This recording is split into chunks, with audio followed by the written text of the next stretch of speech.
আর বাড়ির দরজায় যদি মাছ আসছে তো যদি গিয়ে বলছি দেখি কোন মাছটা ভালো আছে গো, তো মাছ বলছে যে আগে গিয়ে আদা রসুন পেঁয়াজ কিনে নিয়ে আয়, তারপরে আমার দিকে তাকাবি, তার আগে দিকে আসছে। প্রশ্ন মনে যাবে না যে কেন ওষুধগুলো বিক্রি করে দিচ্ছে, কেন আমরা বেডগুলো পাচ্ছি না? অনেক ভেতরে আছে, আমি বেরোতে পারবো না। একটা অ্যালবুমিন তৈরি করার জন্য ইনজেকশন, একটা অ্যালবুমিন ওষুধ, সেই ওষুধটা তৈরি করার জন্য ব্লাডের যে অংশটা দরকার, এই যে গোটা পশ্চিমবঙ্গ জুড়ে এত এত ব্লাড ডোনেশন হচ্ছে, সেখান থেকে সেই ব্লাডকে আলাদা আলাদা করে দিয়ে তার উপাদানগুলোকে সেগুলো পর্যন্ত বিক্রি করে দিচ্ছে। আর সেগুলোকে দিয়ে যে ওষুধ তৈরি হচ্ছে সেগুলো আজকে ডাক্তাররা প্রেসক্রাইব করতে বাধ্য হচ্ছে, আর সেগুলো বাইরে থেকে কিনতে বাধ্য হচ্ছে। দুর্নীতি এটুকু নয়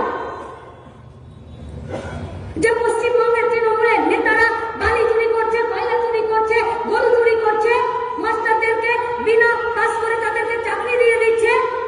শুধু এটুকু দুর্নীতি নয়, আজকে দুর্নীতি মজ্জাতে ঢুকিয়ে দিয়েছে। আর মেডিকেলের দুর্নীতি কখনো একটি রাজ্যে একা করা যায় না। মেডিকেলের দুর্নীতি যখন গোটা দেশের মেডিকেল ব্যবস্থার দুর্নীতি এক জায়গায় থাকে এবং তাদের মাথাটা যখন এক জায়গায় বাঁধা থাকে, তখন এই দুর্নীতি, তখন এই দেহের অঙ্গ প্রত্যঙ্গ এগুলো বিক্রি হয়। আর তার প্রভাব আপনি সবাই লক্ষ্মীর ভান্ডার পাবেন না, গরিব মানুষের বাড়িতে সবার পায়খানা তৈরি হবে না, সবাই অন্নদয় অন্তর্দয় যোজনা রেশন কার্ড পাবে না, সবাই আবাস যোজনার ঘরে টাকা পাবে না, সবাই বার্ধক্য ভাতা বিধবা ভাতা পাবে না, সবাই স্কুলে ভর্তি হতে পারবে না, সবাই বেস্ট ট্রিটমেন্ট পাবে না। কোথায় পাবে? পাবে কোথায়? কোথায় পাবে? আজ 13টা বছর ধরে কুড়ে কুড়ে কুড়ে কুড়ে গোটা পশ্চিমবঙ্গকে খেয়েছে। আজ গোটা পশ্চিমবঙ্গের বেকার ছেলে মেয়েদেরকে জোর করে, ষড়যন্ত্র করে আজকে আমাদেরকে দুর্নীতিতে মাথা গলাতে বাধ্য করেছে। যে দুর্নীতির সাথে থাকবে, যে সিন্ডিকেটের সাথে থাকবে, সে বেঁচে থাকবে, আর যে থাকবে না তার বেঁচে থাকার দায় থাকবে না। এই তো কাটোয়ার মধ্যেই মঙ্গলকোটে আজ থেকে 4 বছর আগে একটি সিভিক ভলেন্টিয়ার 5,000, 6,000, 8,000, 10,000 কত বেতন পাই জানি না। 4 বছর আগে একটি সিভিক ভলেন্টিয়ার ভূগোলে অনার্স করার পরে, বিএড করার পরে সে সিভিক ভলেন্টিয়ারের কাজে যুক্ত হয়েছিল, কিন্তু তার যা পরিবারের তাকে যা যোগান দিতে হবে, সেই যোগানের কাছে যখন সে ফেল করে গেল, সিভিকের ড্রেসটা পরে সে গলায় দড়ি দিয়ে ঝুলে গেল।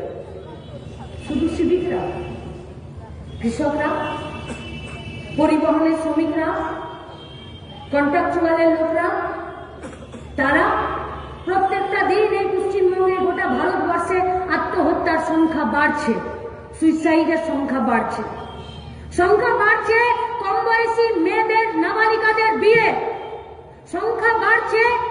শরীরে সেই ডেভেলপমেন্ট আসছে না, তার আগে তারা বাচ্চা হতে গিয়ে মারা যাচ্ছে। সংখ্যা বাড়ছে এই পশ্চিমবঙ্গে। কারো যদি 1 মাস বেতন না হয় তো পরের মাসটার জন্য তাকে লোকের কাছে হাত পাততে হচ্ছে। কেউ যদি 1 মাস তার রোজগার কোনো রকমে কমে গেল, তাহলে তার পরের মাসটার জন্য 15টা দিন খাবারের জন্য তাকে গোটা সমাজের কাছে হাত পাততে হচ্ছে। তাই তো গোটা বর্ধমান জুড়ে মাইক্রো ফিন্যান্সের ছোট ছোট ব্যাংকগুলো এত দাপাদাপি। তাই তো পাড়ার মেয়েরা সবাই একসাথে হুজ্জুতি করে দৌড়ে গিয়ে, যারা ব্যাংক থেকে আসছে, মাইক্রো ফিন্যান্স থেকে আসছে, বন্ধন থেকে আসছে, তাদের কাছে গিয়ে নিজের আধার কার্ড, ভোটার কার্ড একটা থলিতে জেরক্স করে নিয়ে গিয়ে তার কাছে 2 পয়সা ধার করছে। আর তারপরে যখন সপ্তাহে সপ্তাহে শোধ দিতে পারছে না, তখন এই মাইক্রো ফিন্যান্সের দাপাদাপি, তাদের বাউন্সারদের মার, তাদেরকে ঘর ছাড়া করা, ভিটে মাটি সব ছেড়ে বেড়ে দিয়ে চলে যাচ্ছে। আর বিএলআরও অফিসগুলো হয়ে গেছে সব সিন্ডিকেটের জায়গা। বিএলআরও অফিসে যারা বসে আছে, সরকারি অফিসার, সরকারি লোকজন, কর্মচারী, ক্লার্ক, তারা পর্যন্ত আজকে গোটা পশ্চিমবঙ্গের জমি চরিত্র পাল্টে দিচ্ছে। যেটা সরকারি জমি ছিল সেটাকে বলছে এটাকে বিক্রি করে দিতে পারো, যেটা পুকুর ছিল সেটাতে বলছে তুমি প্রমোটারি করে বিল্ডিং বানিয়ে দিতে পারো, যেটার মাটির নিচে কয়লা ছিল সেটাতে বলছে তুমি এখানে ফ্যাক্টরি বানিয়ে নিতে পারো। কার কাছে যাবেন? কোথায় যাবেন? ব্যাংকে?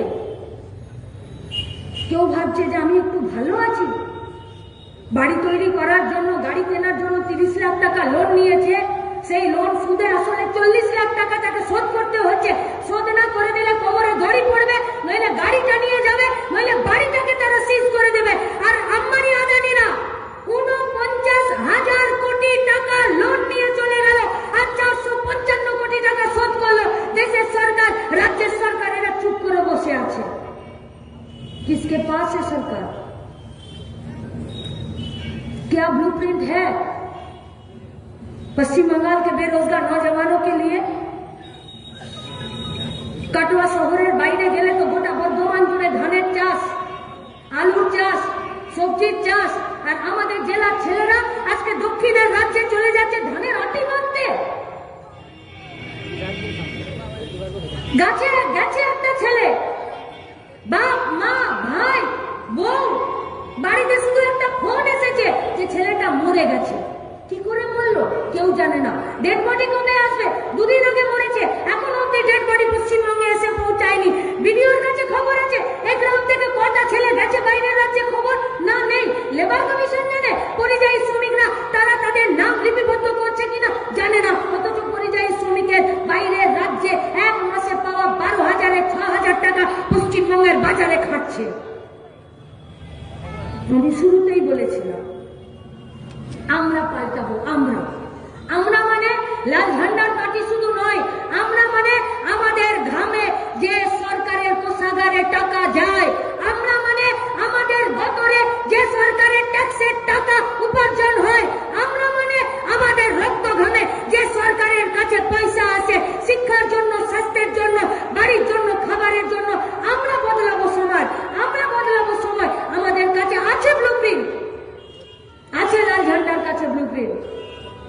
লাল ঝান্ডা লড়তে জানে, লাল ঝান্ডা আমাদেরকে শেখায় না। तो प्रचार করছি না, मीडिया हमसे पूछ रहा था, कोई फेसबुक में, कोई टीवी में, कोई ट्वीट में कर रहा है कि मीनाक्षी मुखार्जीরা গাড়িটা আটকে দিল। আমরা বলছি মীনাক্ষী মুখার্জিরা গাড়ি আটকায়নি, গাড়ি আটকেছে মানুষের দাবিতে সমাজ বদল করার দর্শন আর আমাদের আদর্শ। যে আদর্শ আমাদেরকে অন্যায়ের বিরুদ্ধে, স্বৈরাচারের বিরুদ্ধে, অত্যাচারের বিরুদ্ধে বুক পেতে জানের পরোয়া না করে যে কোনো গাড়ির কাছে দাঁড়িয়ে যেতে আমাদেরকে উৎসাহ দেয়। হ্যাঁ, আমরা দাঁড়াতে চাইছি, শুধু আপনাদের হাত ধরতে চাইছি। জিনিসপত্রের দাম, মানুষ মরে যাচ্ছে। 470 টাকা দেশি মুরগা বলছে যে ও ক্যাট করছে, বলছে এর নিচে আমি যাবো না তোমার বাড়ি। খাসির মাংস তো দূর থেকে দেখলে ট্যাক্স লাগবে। ডিম তো বলে দিয়েছে পকেটে 10 টাকা না হলে এদিকে তাকালেই চোখে ছানি পড়ে যাবে। আর মাছ যদি বাড়ির দরজায় আসছে মাছওয়ালা, কারণ সে যদি সকালে আড়ত থেকে নিয়ে আসা মাছ পাড়াতে যদি বেচতে না পারে, ও মাছের পেট যদি একটু নরম হয়ে যায়, ও মাছ আর বাড়িতে তার বউ রান্না করবে না, তার জন্য ঝাঁটা রেডি আছে। আর বাড়ির দরজায় যদি মাছ আসছে, তো যদি গিয়ে বলছি দেখি কোন মাছটা ভালো আছে গো, তো মাছ বলছে যে আগে গিয়ে আদা রসুন পেঁয়াজ কিনে নিয়ে আয়, তারপরে আমার দিকে তাকাবি, তার আগে দিকে আসছে। কি খাবে? কি খাবে? কেন এত দাম? ওদিকে যে মাছ চাষ করছে, যে ধান চাষ করছে, যে সবজি চাষ করছে, ও মরে যাচ্ছে। আর আমি যে চাষ করি না, আমি কিনতে যাচ্ছি, আমিও মরে যাচ্ছি।